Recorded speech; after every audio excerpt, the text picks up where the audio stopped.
एक बार की बात है, एक हरे भरे जंगल में तरह तरह के पक्षी और जानवर रहते थे। सुबह होते ही तोते और मैना मधुर स्वर में गाने लगते, जिससे पूरा जंगल गूंज उठता।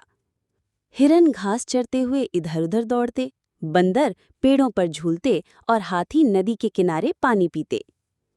शेर जंगल का राजा था, पर वो भी सबको शांति से रहने देता। सभी एक दूसरे का ध्यान रखते और मिलजुल कर रहते। जंगल का नियम था, किसी को नुकसान मत पहुंचाओ, सबको जीने दो। इसलिए वहां हर रोज खुशियां और शांति रहती।